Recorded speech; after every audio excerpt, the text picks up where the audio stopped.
My friend Marty, who'd been to Japan a bunch of times, was a fan of these little fish that you just eat the whole thing. They have like the eyes and the face on them and everything. Oh, everything. Matt, everything. Have you ever eaten those, Matt? Yeah, that's what the little ones, right? Yeah, they're like, like little. Yeah, that's what my wife finger shape chasing me around. That's what she keeps chasing me around with. Yeah. Oh, dude, I was like, do you have children? Do you have children? Yeah, I've got a daughter, so she'll eat the fish.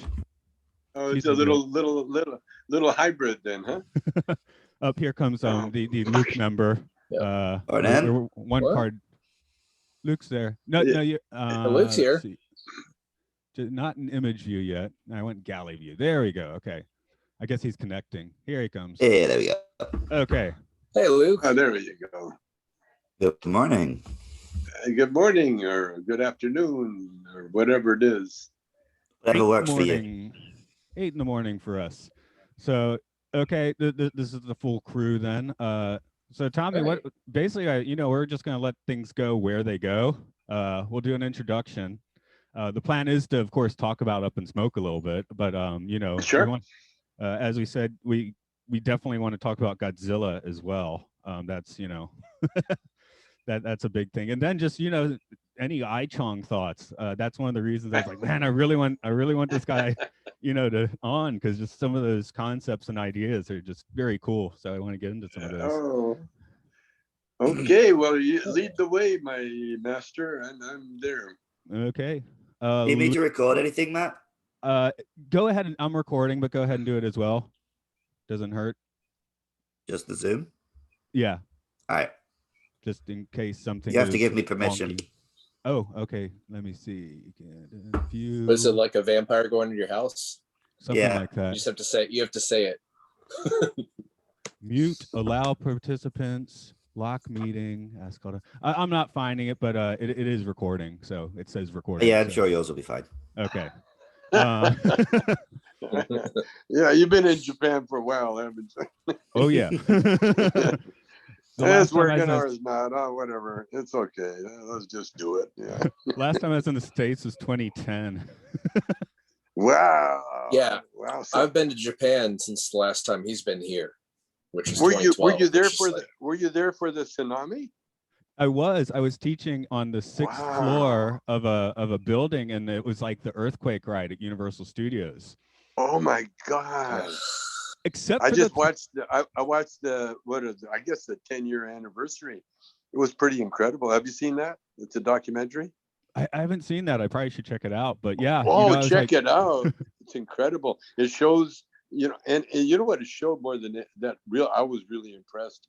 The little refugee houses they had after, and it showed the people in there, and the Japanese, man, they're so neat and tidy. They got these little places, and they look like mansions. They're so together, with everything. Yeah, we passed a few of those on the trains in Nagano, so there's some are still up.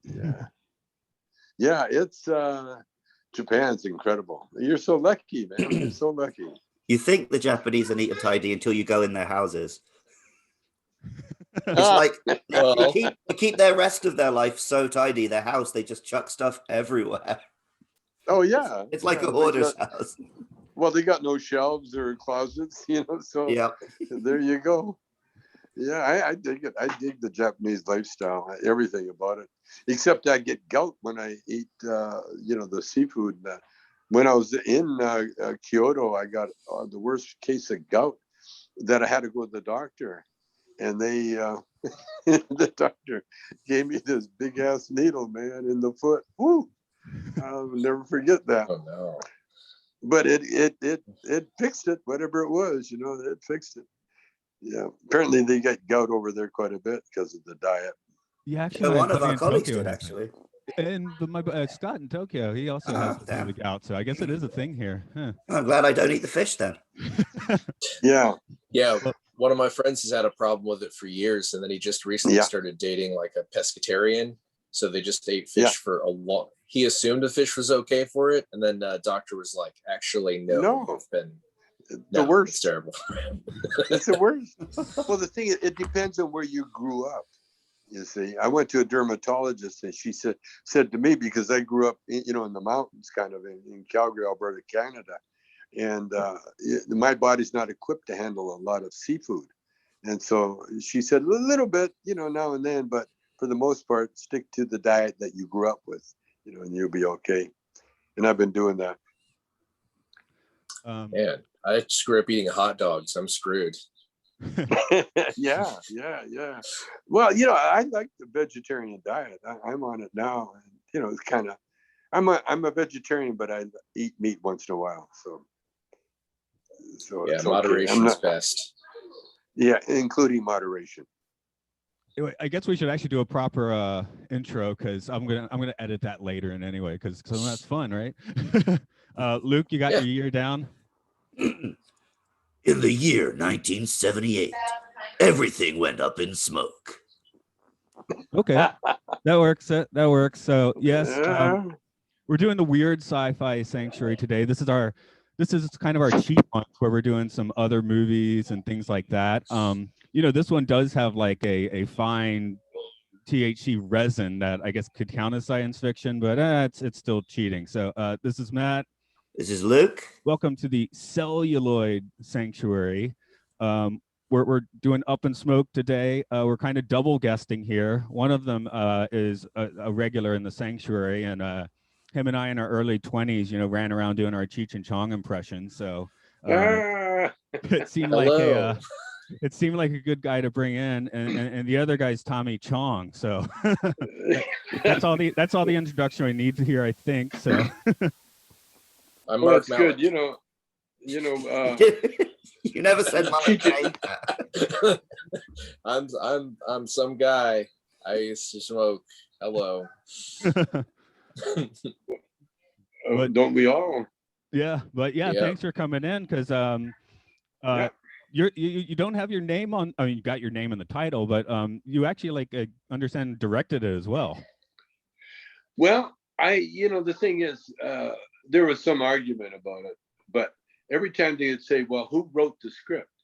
I wrote the script. Now, the script was only 40 pages, but that's all I needed in order to tell people where to go, because Cheech and I are improvisational actors. We didn't have any lines to read. We just, winged it as we went along. And then the rest of the cast caught on, and like Strother Martin and Stacy Keach, they're genius actors, and so improvisation to them is, the only problem with those actors is shutting them up. It wasn't a trick to get them to improv, to improv everything. Like Strother Martin wrote every line in that. You get a job by sundown, or I'll ship you off to military school with that Finkelstein kid. Well, Strother wrote every bit of that dialogue, and same as Stacy Keach. When he was all his dialogue for the most part was his dialogue. He improvised it. So, but I saw the movie. I got to tell you, for the first time in a long time, and I realized why it was such a hit. You know why it was such a hit? I'm gonna go with, it's like a really, really well-made home movie almost. It's like hanging out. It's right? Funny. It's really funny. It was a musical. It was a musical when you look at it, and the genius part about it, we didn't suffer a lot of long music bits. What we did comedy up to the one concert, and then we stayed on the concert long enough, way longer than you would normally, but because that's all we had to milk the hell out of it. And by milking the hell out of it, we appealed to the stoner audience that you can't get enough. A lot of times, if you're stoned, the music stops too soon. If you're not stoned, then the music goes on too long. But the great thing about Up in Smoke, everybody was stoned, and so that Earache My Eye song went on forever. But it was so classic because then it was like the big finale at the end. Everybody gets stoned, the cops get stoned, and it shows you that marijuana brings people together, and everybody hugging and loving and everything good. And then it was the ending that I really directed, because Lou and the boys put in it was all a dream ending, and that was the worst ending possible, if you can imagine. No, I put in my note, it may not be the best musical performance of all time, but it is whenever you're watching it. Yeah, that's what I'm saying. That's what I'm saying. That's what I said. It was the way it was constructed. We never put any kind of storyline in the way. It was just, we just tried to get high, got deported, got chased by the cops, went to the police station. I mean, all those things. It was like it was a day in the life of a couple of stoners, musicians, because that's the key. It wasn't to get high, but it was to get high in order to play music. And then in the end, when I get too stoned on Quaaludes, that was another message, because I've been in bands, and the worst scenario is your drummer gets high on downers, because now you got no rhythm section, and one time I was playing a gig with my band up in BC, and we're at a gig, and that exact thing happened. The drummer got high on something, we didn't know what it was, and he fell off the stage backwards. one minute we had a drummer, next minute he was gone. And so when I wrote the movie, I wrote that part in there where the drummer was high on Quaaludes or whatever, and then when he went to play his drums, the drum set fell apart, and we just accidentally stumbled on the combination, because when you read screenwriting books, which I did later, they tell you, that 20 minutes in, you got to have something really special happen, and then you got to have a really good out joke and so on. And we had all those, and so I was really pleased when I saw the movie. But yeah, Luke, since now there actually was no plot, how about give us the plot? I mean, you kind of just did it for me anyway, but yeah, I'll do the official reading out the plot section. Pedro picks up a hitchhiker, fellow stoner, man. The two head back to his house and start a band, but then realize they have nothing to smoke.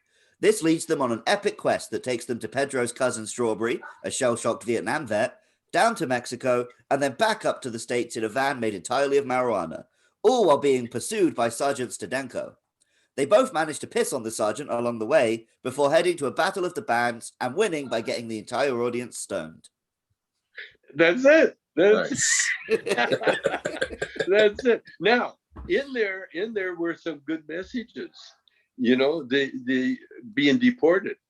And it was, it's okay. It's my cousin, man. He's got a wedding in Tijuana, and so he turns himself in, so he gets a free bus ride to Tijuana. And, really those kind funny. of messages. Those kind of free messages. Lunch.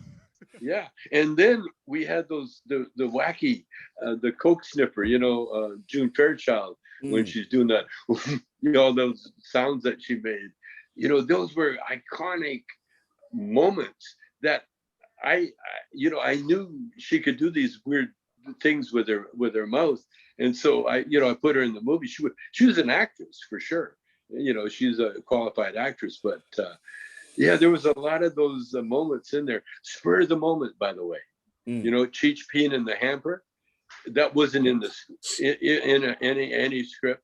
We put it in there when we thought about it during lunch one time, and then the fuck me Alex bit, behind the Roxy, same thing. That was a true story that she told us when we were driving to the Roxy, and so when we got there, we said, hey, well, let's shoot it, and so we set up the cameras and we did that bit.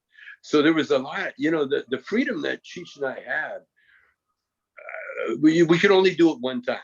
We couldn't do it. We couldn't repeat that. You know, there's only a one time for a one time, you know, and that was it. Yeah, I was thinking of other comedians that are like so identified with their, you know, some of their main characters, like the whole Borat thing. You can only do Borat once. I mean, well, he did it twice, but Oh. you know, Yeah. Once they know who you are, you can't really get away with it again. No, it's you know, you're done. And that was one of the things. Cheech had a good instinct, because Cheech kind of rebelled after Up in Smoke. He kind of wanted to get away from that Chicano character, you know.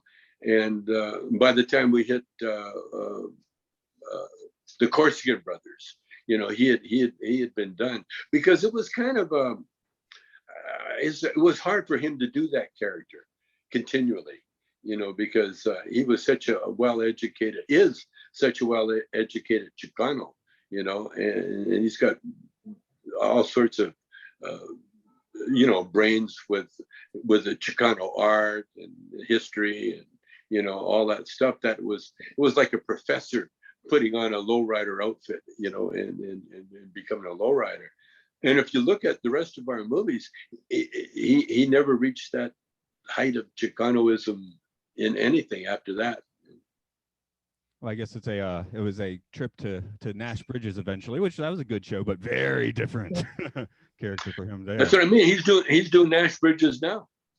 In fact, they're doing a revival, and if it sells, then he's off being a cop again, you know.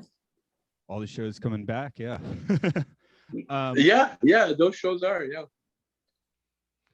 We usually, of course, we usually talk a little bit about actors. We've got you here, but let's talk about a few more of those bit parts. You mentioned a few, and I know Tom Skerritt's Strawberry certainly sticks out. It is so terrifying. Yeah. Well, we used God, my brain's crumbling on me. Robert Altman's movie people, and Skerritt was one of his favorite actors. And so we used Skerritt, we used Stacy Keach, and a lot of the cops were from Robert Altman's. And Robert Altman's the king of improvisational movie making. And so, but Skerritt, I had envisioned, well, the reason we called the guy Strawberry, and when they booked Skerritt, we had to change it because Strawberry originally was called Strawberry for his red hair. You know, there was really a strawberry that I met in Vancouver. I guess it was the time when I changed the strip club into an improvisational club, and Strawberry was sitting on a bag of garbage. There's a garbage strike in Vancouver at the time, and it was evening, and it was a little light snowfall. And Strawberry was sitting on this big bags of garbage, and he had a long coat on. He's got long hair, and he had a little like a man's hat, and he's just sitting there. And I think he'd done a tab of acid or something, because I walked up to him and I said, "What's your name?" And he said, "Strawberry, man." and I said, "Oh, that's cool. And what do you do?" He said, "Nothing." And I said, and then he said, "Hey, man, do you have a place where I could crash tonight?" And I said, "Yeah, as a matter of fact, I do. I had a nightclub, and I had the light booth was kind of cozy, and there was a heater and everything in the club itself, and bathrooms and everything." So I said, "Yeah, you want to stay in the club?" And so he stayed in the club and became our light man. And so when we wrote the bit for Strawberry, that's what I envisioned. You know, we envisioned a guy with red hair. And so when Tom Skerritt shows up, and you know, Altman and the Lou Lombardo and them, you know, they liked him. They wanted to use him because of his name. And so we put a Strawberry birthmark on him. So that's why he was called Strawberry. But yeah, I was scared. He was pretty cool. And they wrote, like Lombardo and those guys, they wrote that whole motorcycle bit, you know, with Cheech riding side saddle with him. I never wrote that. Oh yeah, that's a fun image. That's great. His Action Man jump off the motorcycle was actually pretty impressive. Well, that was a stunt double. Oh yeah, I was assuming as much, but it still it wasn't cheap. It was a good stunt. Yeah, people are asking me, how did you do all those things? And I didn't want to break their bubble, but we had stunt people for the most part. I did all my own stunts, and Cheech for the most part did his. But there were so many crazy things in that movie, like don't answer the phone even if it's me, that kind of thing. Yeah, I never, I before this podcast, I went and listened to a few of the albums because being the age I am, you're always like a movie crew. So just how some of those bits like did organically kind of fit in because once it's a bit, it's like, oh yeah, the bit's in the movie, but it never occurred to me till I just listened to all the albums. Well, yeah, Lou, the director and the producer, he wanted to call the movie. In fact, he had the working title was Cheech and Chong's Greatest Hits. You see, and then I came into the writing room one day, and I said I wrote a song, and so I played it for him, Up in Smoke, and then Cheech said that's the name of the movie. And then Cheech wrote his Mexican version of Up in Smoke, but it was a song that I wrote just for the movie, It didn't take me long. See, I'm a songwriter that will work if he has a project, but I haven't learned the art of writing a song just for the joy of writing a song. Well, Mark, I know you made the note that the band practice seemed pretty spot on. Oh yeah, that's what band practice is like. You never get around to playing. Just a minute, I got to move my car, or all the weird shit. Yeah, I've been in band practice. I've been in bands where the practice is canceled like 3 out of 5 times, and even with a whole band is there, it's just like, oh, man. Or you practice songs that you never intended to practice.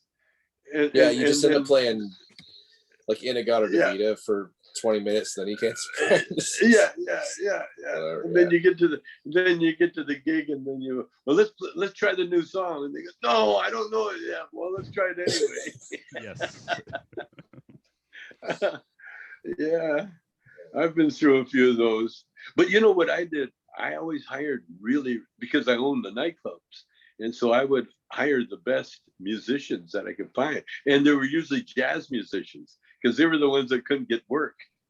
All the other schlock musicians were working, but the jazz musicians, they were all available because they had, and so when I put a band together, I would pick their brain, say, what do you think? How about doing this tune or what that tune? I was very diplomatic. I was never hard nosed because I was usually the weakest musician in the group, and so that's where I got my sort of ability to work with really good people and bring out the best in them and not get in their way. You know what I'm saying? Yeah. So especially as a musician. Because even though I wrote the song and I played guitar, I wasn't in the when we recorded with Motown, Does Your Mama Know About Me? I was never I never made the cut to play on the album. I heard Brian Wilson got kicked off of a Phil Spector session for not playing piano well enough, so it happens. Wouldn't Phil Spector just kick somebody out because he was? Well, he also waved guns around and I guess apparently shot someone with the gun. So, it's like the signs were there, I guess. But a couple of the Ramones insisted they didn't play on that album at all, things like that. Yeah, well, there are like studio musicians, and then there's performing musicians. There is a difference. And I'm so glad that I couldn't play guitar that good because, man, every genius guitar player I've ever known died of either in poverty or with drugs or some kind of weirdness. And in fact, my daughter now, her mate, her guy is one of the real fine guitar player, you know, and he never worked all during the pandemic, you know, and I got a son. My second oldest son, Jobran, he's got a degree in percussion from Boulder University, and I've been supporting him ever since. So that's the life of a musician, you know.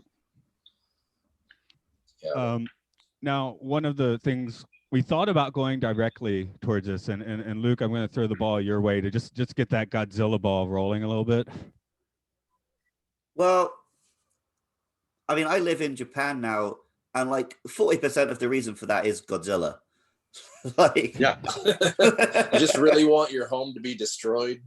Every time I look out my window and I got the big buildings and the mountain, I'm like, yeah, I could see Godzilla coming over that mountain and smashing some stuff. Yeah. Well, in the form of a tsunami, for sure. Well, yeah. I guess that's why Japan went and created Godzilla, is because there's always something smashing up the city. Yeah, earthquakes or something, you know, rearranging and it's funny too, because they're the most gentle, warlike people on the planet. They're a very confusing people, yeah. They are full of contradictions. Well, apparently they were the artistic tribe from China that found, that ended up on the island. I don't know. Maybe that's. Yeah, a little bit from China, a little bit from Korea, that sort of thing. Yeah, there's actually some of the, especially Hokkaido has the Ainu, which are not like, they don't have the same blood at all as general Japanese, and sort of like the Native American First Nation situation in the States, right? It kind of got pushed and to the top corner of the island eventually, but yeah, the originals, yeah. So that actually did, especially in Hokkaido, which is a northern island, they had a bit of that. So, but now they're, I guess, trying to like resuscitate it, have some of those cultures come back. We had a company trip where just the town was like, had a bunch of Ainu designs and was trying to bring back a little bit of that kind of culture. So a little. What do Ainu designs look like? Oh man, can you describe them? No. Okay, then don't. I think I got a bag that vaguely. I'll get that out of the thing here. I think I got something to show you, but yeah. Well, in the meantime, go ahead with it. It vaguely looks a little. Post it on the Facebook page. That's what your Facebook page is for. Post some Ainu designs on the Facebook page. Ainu looks like a Russian version of Japan. Okay. Yeah. Cool. Yeah. The Russian version, yeah. Yeah, that's, well, in Russia it was the Mongols that came through there, right? Oh, yeah. The Mongols tried to get Japan a few times, but never quite pulled it off. Yeah, they were too sea-bound, right? That's where the phrase kamikaze comes from. It's because the storm took out the Mongol ships. And it means wind Mongols. For God. Yeah. So kamikaze means God's wind. And that's what the pilots named themselves after. Yeah, okay. I love that whole Asian culture. Well, like my dad was Cantonese, was Chinese, and like full on Cantonese. And it was so funny because when I brought my first black girlfriend home, because I learned how to dance, and I was dancing a Lindy Hop, and she was my partner, and so I brought her home, and my dad almost had a heart attack. He called me and he goes, "Son, she's black." And I said, "Dad, you're Chinese." It was pretty funny. We actually, getting back to Zilla, Zilla is the one from the late 90s, yeah. One, isn't it? Yeah. Yeah, don't bring that up. Sorry, it's too late. Last year on this podcast, we actually talked about the Japanese version of the original, which is definitely like kind of a different creature and on multiple levels. The American cut is way fun, of course, but I think we came to the conclusion the Japanese had the stronger message, was it? Well, the Japanese film is like a work of art. and then the American like dubbed version is just a fun monster romp. And they both got their place, obviously, but the original Japanese film is literally haunting. Yeah. Well, a lot of their stuff is got depth that's unbelievable, and I love that whole Oriental acting anyway, because it can be so over the top, and then it can be, and then it can be so touching and so whoa, it's pretty cool. Yeah, I've been a big fan of Japanese everything, art, carvings. Like I've been trying to do my version of these netskis. Only I carve fish like it. And I like the wabi. What's it called? Wabi sabi. The art of the on art. Right. Yeah. Everything very simple. Yeah, simple, or there's a mistake in it somewhere. Right, yeah. The small mistake to make it, the imperfection that makes it perfect. Yeah, the Navajo natives call it to leave a little an escape so the spirit can escape. So you don't want it perfect. An interesting thing in Japan, though, is that flaw is missing from the imperial sets. The imperial, and traditionally the emperor and his family had ones that were not chipped. So this would make it very, very unique. Well, the Japanese tried their best to make the guy a deity. Right up until World War II, it was in the textbooks that he was like the grandson of a god. Yeah. It was only when they surrendered that he went on the radio and said, "I'm just a man." Yeah. Right up until then, he was officially a deity. Yeah. That must have been really dramatic.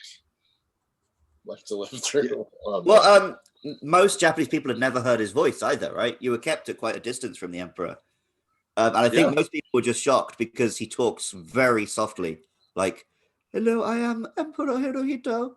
And obviously they were expecting this booming, "I am Emperor." But no, he wasn't that at all. Dainty little character. Yeah, Japan generally keeps their imperial family a little bit more unseen than, say, the British, which these days they're closer to the British model, but I have a feeling the British might be about to lower their profile a little bit, maybe. The royalty. I don't know what's going on with them. You'd think that, but like Prince Andrew happened, and we still had like 3 days of mourning for Prince Philip. So yeah, I'll say what I always say. The English, they're the original racist.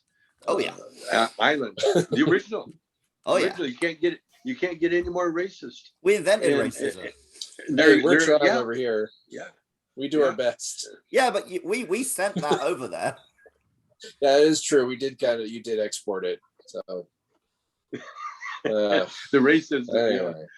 When Harry met Meghan, that sounds like a movie. I had my video guy put a "Does Your Mama Know About Me" song to the two of them, and it worked really well because it was like, and we had like Queen Elizabeth in there when it says, "Do your mama know about me?" and Queen Elizabeth is giving her that look. But yeah, English, man, they've always been the most racist. But so they were so cultured. They could say the N word with such class that you kind of maybe they're right. Who knows? Yes. Well, the thing about the English is, even if everyone in the room is white, they'll find a way to be racist to them. So yes, they'll make it a class thing or a religious thing or something like that. They'll find a way to make it like, "Oh no, you're not as good as me." I had an English architect one time. He told me this funny joke. He said, it's disgusting actually. They asked him how he got along in India, his friend. He's, "Well, I learned if you yell at the walls loud enough, they will eventually understand you." I mean, that was their attitude. That is exactly like it's a common joke of Brits abroad. Like we go to France or Italy, and it's like, if you just speak English louder, then the foreigner understands. So the reputation that the English have across the rest of Europe is horrendous, because all they think of us as are like overweight drunk soccer hooligans, basically. Yes, but how about the Germans? The Germans are worse. Yeah, the Germans, because the Germans bring their lunch and they never go into the cafes when they come into. They're rude and cheap. Yeah, they're rude and cheap. Yeah. We lived in Paris for a while, and I used to go to this one gym, and one of the old guys there asked me how long I'd been in Paris, and when I told him, he said, "That's disgusting. You should be able to speak French now." And so I learned one phrase in French: "Je ne parle pas français." That was it. I don't speak French. That's pretty much how our Japanese is rolling. I did 3 years of French in high school, and I've forgotten everything except my name is Luke, and I don't have a monkey called Bob. Me too, except I don't know those things. Je n'ai pas le son, je s'appelle Bob. Yeah, so Europe is and how's it doing now with all the pandemic? How's Japan doing with the pandemic? Well, Japan's had this weird thing where, because people naturally wear masks, wash their hands, don't get that close, our numbers have never been that high. But that means the government have absolutely dragged their heels on everything. Like our manager at work, her 80-year-old mother is just getting her first jab now. Because Japan, the government have been absolutely shit, but they've gotten away with it because people here are just pretty sensible naturally. Whereas in the UK, it's been like a shit show, but that's forced them to like really get on it. And now like all of my family have been vaccinated. That's pretty much how it is here too. I'm in Georgia, where it was basically, we had the lowest rate of vaccinations. And then about a month ago, they were just like, okay, everyone can get vaccinated now. It was just a insane catch up thing. I drove to Alabama for my first shot.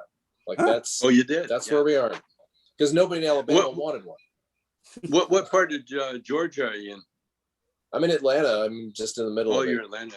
You guys just had some tornadoes there, huh? Yeah. Mark, you got a story? Well, a tree took out part of my house, but that had nothing to do with the tornado. But then the tornado kind of like dumped a bunch of water into my kitchen. But, I'm okay. But good. Yeah, good. We did. And you got fire. You got a year's supply of firewood, I guess. Huh? Yeah. Well, we're gonna. I guess we have lumber now. Yeah. Well, that's a good sign. On the news, it really looked like the South is reaping Donald Trump's karma. Yeah. Well, I guess he just dropped some off on the way to play golf in Florida all those times. I don't think the tornadoes make it all the way to Florida, though. Yeah, Atlanta's kind of the end of tornado. Yeah, no. I remember. He came here a lot because it's on the way. So there were a bunch of times he would come here on a Friday and just like mess up traffic completely, and then just get on his plane and leave. Yeah. So that happened like 20 times. That's a Donald. That's a Donald. Yeah. Yeah, man. But like people here we have some of the worst traffic. I mean, and people are mad when presidents do that. They're like, don't mess up, don't make it worse. Yeah. I bet. Yeah. I got asked one time about doing Mount Rushmore of stoners, and I told him, I said, I don't want to do Mount Rushmore. I want to do Stone Mountain in Atlanta. Oh, dude! That's right. Please do it. Loves telling me about Stone Mountain. That's the solution. Yeah, I want to put Willie Nelson, My Face, Cheech, and Snoop Dogg on Stone Mountain. Wouldn't that be cool? Get that rolling, Mark. Proposals about that. I'm ready. I'm here for it. I will sign the petition. I'm here for it. Let's do it. Let's do it. And let's do it right beside the Confederate one. They got some. Who they got? Some Confederate generals. Robert E. Lee and some other guys. Yeah. Put us right next to them. Yeah. No. I was going to say sandblast the face and replace them. You put on the Take 'em underside, out. and then we'll get rid of Take get 'em rid right of the first out, one.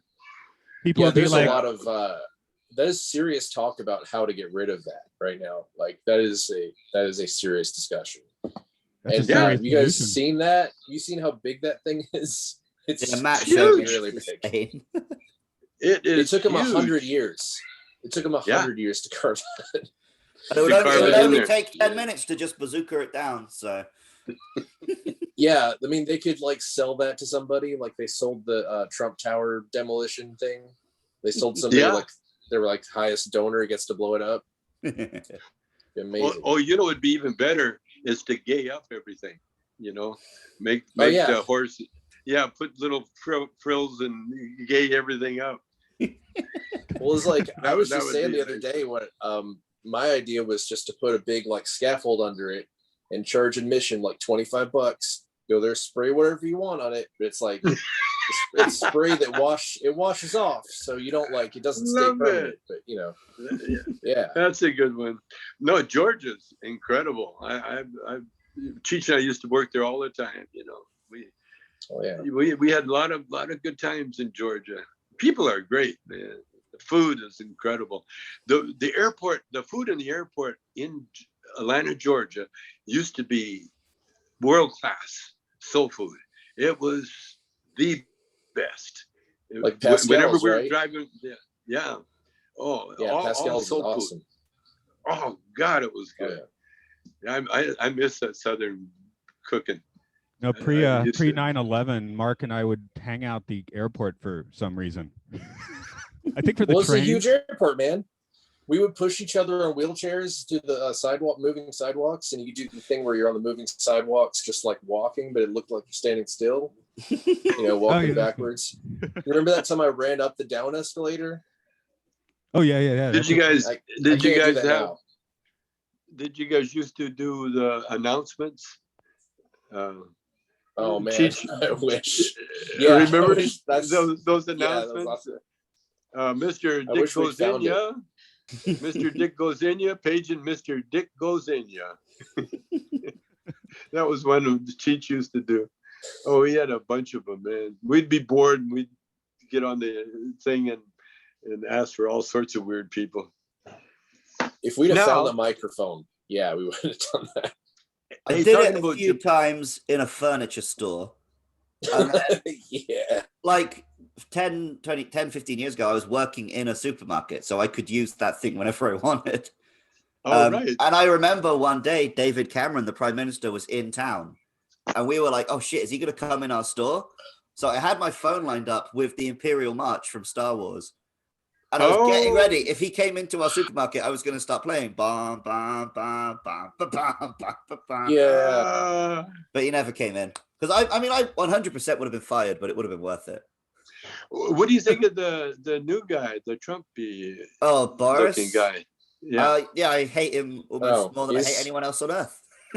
I honestly hate him for you, even though he doesn't directly affect my country. I mean, yeah. He's done such a Yeah. good job of creating this persona that he's this harmless clown, but actually he's like really awful. Yeah, I was bet. paying a weird amount of attention to the whole Brexit thing when it was like brewing, and yeah, that guy really sucks. Yeah, well, he doesn't actually care about Brexit. He saw it as his path to power. Yeah, but that's like part of it. It was like a crass. It was a harmful thing, but it was also like a crass career move at the same time. But the most recent thing, something got leaked from a meeting about like their like herd immunity plans, and the line that he said was "Let the bodies pile high." Yeah. Oh God. Yeah. He couldn't even have said "Let the bodies hit the floor." No, but that's what all the memes have had him saying. Oh, okay, okay. Well, at least somebody's. Yeah, well, that's your answer for the pandemic, you know. Yep. Yeah, Send the that's herd. definitely what Trump. Well, we can't Trump was pause too smart to say. capitalism. That would be crazy, you know. We've got to just sacrifice more men to the Moloch. And I love the way they say we got to get back to normal. You'll never get back to normal. There's no way anybody's going to go back to doing the way, you know, doing things the way they did before, you know. Well, I hope enough impossible. people have seen what the system's like now to actually care and affect some change. But I'm worried that as soon as people can just go back to the pub, go back to the movie theater, have their little crumpets, they'll forget all about it again. I mean, the conversation has changed enough, at least for the whatever 100 or so people that I talk to regularly, that, I mean, you can't unchange the conversation, at least, for whatever that's worth. People listen a lot better when I start reading off my communist manifestos now. So yeah, it's like Up in Smoke changed the conversation for about weed too. It was like a same kind of thing where it wasn't Reefer Madness anymore. Yeah, no, Up in Smoke changed everybody's life. But I was going to say that I was with all these Trumpy billionaires last night, actually. Oh, damn. And wow. Yeah, we had it was a birthday party for one of the big investors in my pot company, and so of course I was there with Sugar Ray Leonard, the boxer, and we're with these billionaires, man, and oh God, it was like I can't describe it, you know, because here the some of the richest men in America voting for Trump. It boggled the mind. It really did. I looked at him, and because the guy was investing in my company, you know, I couldn't, or I wouldn't go off on him. I wouldn't anyway, you know. Save your breath, you know, because whoever wants to, you know, you got reasons, but you know they're planning on doing, moving from California because of the taxes. Oh boy. Well, you know, they can't afford to pay him, you know. You can think about it, man. I asked one guy, I said, if they taxed you 90% of your wealth, your 10%, you couldn't spend it in a lifetime, no matter what you did. Yeah. And it's true. But it's a weird, you know, I kind of studied them because why are they like that? Why do they like Trump? And it really is, as far as I can see, it's just pure racism. You know, they just don't want to see any brown people or anybody except white people with any kind of money or power. That's the way I see it. I always want to think if I ever, I don't know, somehow got that rich, I'd be different. But it seems like everyone who gets that rich just becomes this money hoarding dragon. Like there's something that clicks in a person's brain when they reach a certain level of wealthiness that they don't want to share it anymore. Yeah. But they get fearful, you know, and they stiff everybody, you know, family, everybody, you know, they just, it's a weird phenomenon. Yeah, well, yeah, the weirdest thing, generous people are always the least wealthy. Yeah, well, and if you're and if you are wealthy and generous, then they really lock you up somewhere, you know, because then you're going to shake the boat, all right? these, well, you get all the bloodsuckers attached to you, you know. But that's the great thing, you know, with Cheech and Chong. If we get our dispensaries going, and it looks like we're going to be really hauling in the wealth, I'm going to change that whole dynamic. And in fact, you guys can hold me to it.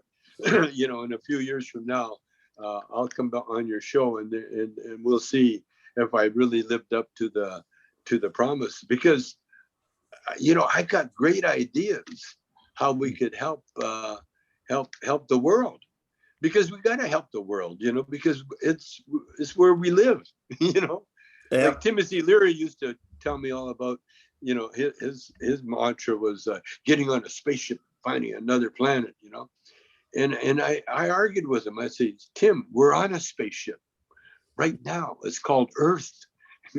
You know, we're traveling through space right now at the speed of 1,035 miles an hour. You can't, and we travel in comfort, you know. We can, that's true. We don't have to wear space suits and be crammed up in some little cockpit, you know. We can walk around and enjoy the beauties of this planet, you know. By the way, my favorite thing now is watching travel logs, you know, all the different countries. And wow, Laos, you know, next to Vietnam. Yeah. They have the most beautiful women there, and beautiful customs. Their jobs mainly is what do you call it? With clothing, you know, bright colored clothing. making the clothing and wearing it, looking good. Yeah, Laos is crazy good, man. You got to check it out. All right, yeah, Vietnam is really high on my list because I love those mountains, so I want to go visit there. Yeah, maybe I'll drop in Laos on the way. Yeah, and they got elephants in the jungle, and they're shy. They hide in the jungle. They hide in the bamboo forest. Oh, it's crazy good. And they got the Bengal tigers. They got them roaming around. They put a camera on, and at night, and then they seen all the weird animals. And one animal came in. They didn't know what it was. It wasn't in anybody's books. It was just some weird looking. Yeah. A few years back, I went. So here in Nagano, we've got the snow monkeys. It's these monkeys who take little baths in the hot springs. Yeah. So I went on the trip up there, and we're walking towards it, and I suddenly see this thing come out of the woods, and I'm like, "What the hell is that? It's this animal I'd never seen before." It was like this weird wolf goat, and I mean, when I got home, I looked it up. It is an animal. It's called like a Japanese sero, but I thought at this point in my life, I didn't think there were new animals I didn't know about. I figured I'd seen all the animals at this point. So this thing walks out of the woods. I thought it's like some mountain god. Well, that's why Bigfoot really does exist. Yeah, there really is a Bigfoot, and there's a Bigfoot in every country. I love the mountains. I really want Bigfoot to exist. Like I'm a true believer. I want Bigfoot to be real. Absolutely. He's out there somewhere. I try not to believe in anything, but I like to think about Bigfoot. But if you're going to believe in anything, you should believe in Bigfoot. Oh, Mark, what you need to do is grow your hair out, just leave your life behind, go live in the woods, and be the Bigfoot you want to see in the world. You're right, man. I'm hairy. Look at my arms. There you go. Right? You would last about what? Maybe a month. Yeah, you're giving me a lot of credit there. Maybe because 5 days. The thing is, humans have an odor. We can't help it, and so bears can smell it like a mile away. Well, they're trained. My dog. I got a little poodle. That little sucker, man, he can smell rats and all sorts of things running around, and I don't see him. No one sees him, but he can see him. Yeah, animals are very perceptive. They can smell everything. Well, what's okay with Japan? My question is antique stores. Oh yeah. Yeah. You can find lots of like cheap stuff because Japanese, they don't like used stuff. Can you get stuff that's older than the entirety of America there? Like in an antique store? No, because America bombed it all. Oh, damn it. No. Every now and then you can find something insanely old that's not that pricey, yeah. But no, because a lot of things in Japan, things in Japan are not actually made to last that long. So even if you go to like a temple or a castle that says like, oh, it's 1,200 years old, it actually gets rebuilt like every 60 years. Yeah. That's a pretty good philosophy. The country shakes like crazy, right? So you can't build things out of brick that's going to last forever. Oh, right. I watched. Where was it? Where the Muslims, it was in Africa, where they re-mud. Right. The temple. Did you see that? Where it's a festival and everybody is just covered with mud, and you carry buckets of mud up to the roof. And then girls carry buckets of water, and it's one big mud bath. And I imagine all those Japanese. Well, the Japanese woodwork is insane. They built these incredible structures, and there's not a single nail in it. It all just slides together these amazing ways. Yeah, my amazing, and they do it with hand tools. Yeah, Yeah. My wife's family house is pretty old. It's like kind of cool because there's like a 4 tatami room space. So that's the old part of the house. Like it didn't have a toilet or anything, right? So this is the one I spent the night at. Yep, in the countryside, right? Yeah. Well, yeah, and don't forget the cool hedges. Oh yeah, there's a whole hedge animals. Yeah, there's a whole garden outside. I mean, I go there. I make music whenever I can because it's just like, man, this is like you can't do it in a better place than this. Now, can you grow marijuana there? Oh man, no, they are really strict on any kind of drugs here. That's also our fault too, right? Still, yeah, I mean, Americans' fault. Well, the thing about Japan, the way their constitution works, once a law is put on the books, it's really difficult to take off the books. So once they criminalized it, it will take a very long time to legalize it. So Japan doesn't have like a moral issue of any kind. They couldn't care less about that, but just the fact that it's illegal is an issue. They really follow the rules here. Especially on that northern island. There's like alpine, like wild stuff growing. I've heard if you go to the northern islands, you can find it, but yeah, it's not something. So yeah, you speak to a Japanese person, they're like, you say, oh, do you want to smoke some weed? They're like, yeah, sure, I'll go to Canada and smoke some weed. So they're not opposed to doing it, but they will never do it in Japan. In Japan, yeah, but yet they have those little pipes that are perfect for hash or opium, or those little smoking pipes. Yeah, and apparently shrooms used to be really common before the World Cup.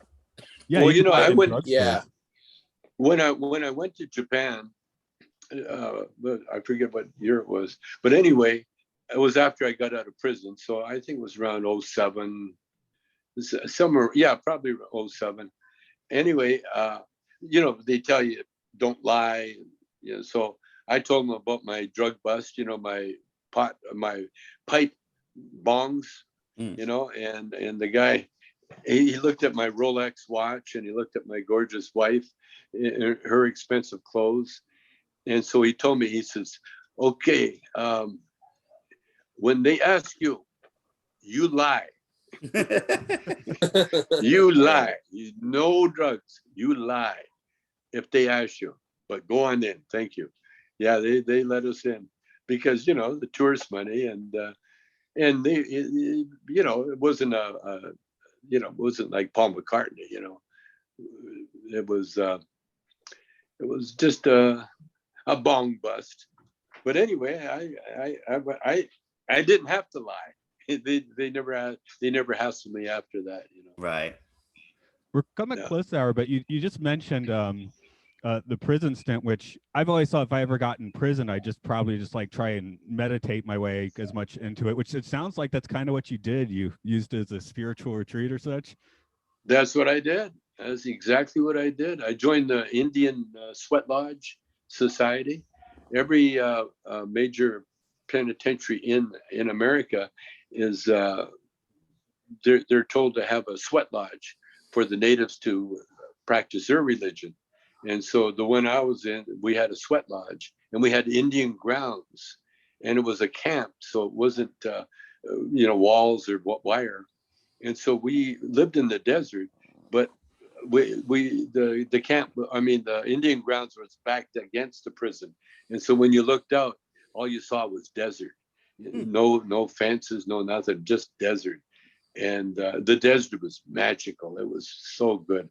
And the Indian grounds, the animals kind of felt the vibe, and so everything, there was every kind of animal, badgers, there was snakes, there was all kinds of critters in the Indian grounds, and not living, but just hanging out, and there's wild rabbits and also it was a very special place. And then we did the sweat lodge every Saturday, and we took all day, heating the rocks and then bringing them in, doing the whole thing. And the only one time the prison decided to show that it really is a prison, and they made us all get out of the sweat lodge and stand there and be identified as who we are, It was symbolic. But in the end, the gardener was Japanese, the head gardener, Mr. Ono. And so Mr. Ono and I got along really well because I had another friend that ran the garden. He was a golf caddy named Eric Larson. And so Eric Larson arranged for me to take, the first time I went to the garden, they kicked me out because I missed a count. I was supposed to be by my bunk at 2:00 and I missed it. And so I was barred from the garden, but Mr. Ono taught a course in in gardening. And so I signed up for the course. And so then as soon as I had a reason, then I hung out there all the time. But one time, Mr. Ono, I had a little area where I could do carvings and do my art. And one time, Mr. Ono brought a big front loader of clay that he had found in the desert, pure clay, beautiful. And so I spent the rest of my time making bongs, clay bongs. and then I had to fire them up, and by that time I was really quite well known in the prison. I was a celeb there, and so I even met the warden of the big prison. Like, he was the main warden of there was a big real prison next door to the camp. The camp was back behind it, and the camp held about 400 people, and the big prison held a couple of thousand, and they were hardcore, and with the walls and everything else. And so the warden, we used to come into the camp and gas up his car and get his car washed and everything. And so I had heard through the grapevine of people that work there, because prisoners run prisons, you can find out about everything. And so I asked them, they told me about a kiln that would bake my bongs, and it was stuck in a warehouse. So I asked the warden, I met the warden, I asked him if he could release the kiln, and he said he could, but he never did.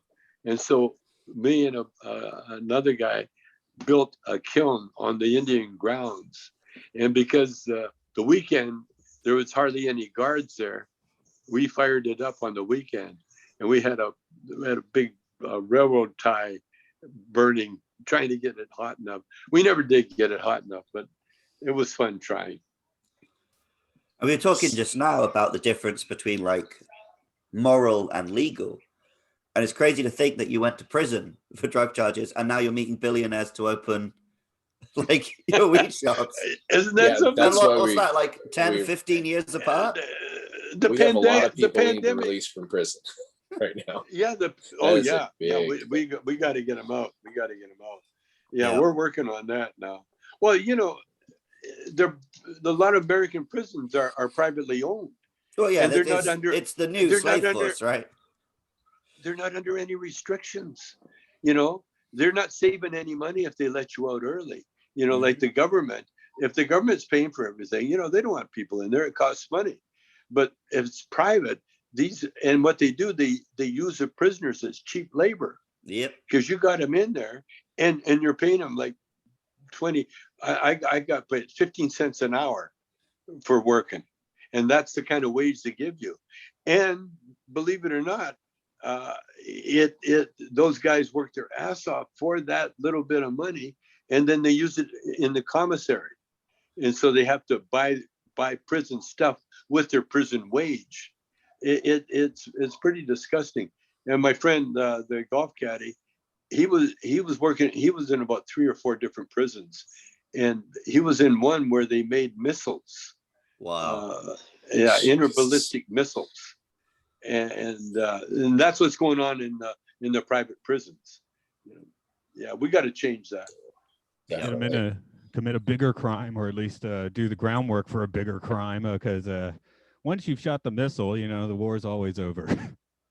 Well, yeah, that's what they say. Oh, what do you think of this idea for the Iraqi war? Not Iraqi, the Afghani war. I figured out a way to bring the interpreters back. And you know how that is? Go on. Hire them as movie actors.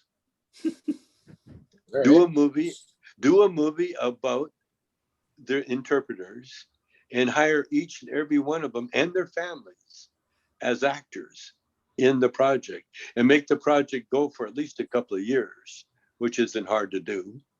And then all the interpreters will have to join the guilds, the actor guilds and everything else. They have to be paid. They have to be housed and clothed and taken care of. And so if the project goes for 5 years or so, by that time they'll be able to assimilate and either remain actors or do whatever, they're trained to do. And isn't that a great idea? Better than sending in the army. And it takes away from the government trying to see, because the government, they're not equipped, but movie companies are equipped to handle people, because that's their job. It's about handling people, getting them schooling, and because when I was on that 70s show, most of the cast went to school. At least Mia, she went to school, and she had to graduate. It was serious business, and so the movie companies have the ability to take care of people, and that's what the government, they're terrible at that. True that. I think we're going over the time we originally mentioned, which doesn't bother us, but if you do, I guess we can wrap it up a bit. And Tommy, what's going on? You've got the dispensary business hopefully on the way soon. Is there anything else rolling? Maybe some media? Well, we're definitely we closed the deal on a San Francisco dispensary, our second one actually.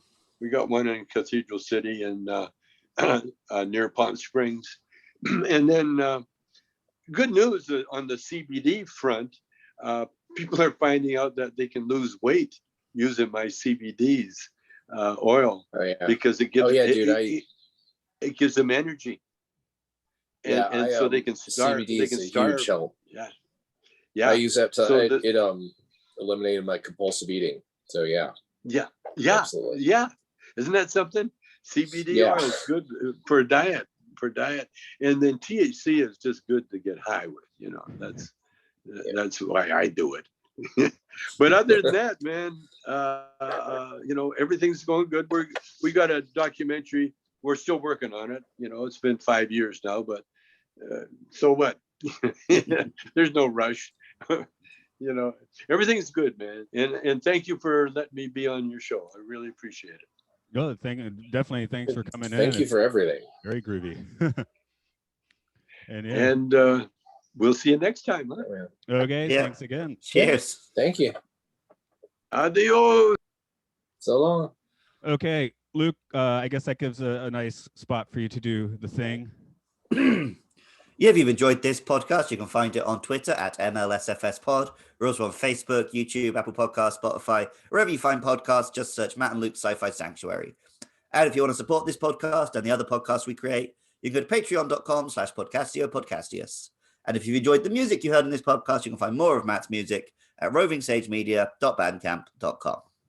See, I do the podcast with Mark, and he watches me just stutter over myself for like you can find MLSFS and then I make fun of him. at Twitter, Facebook.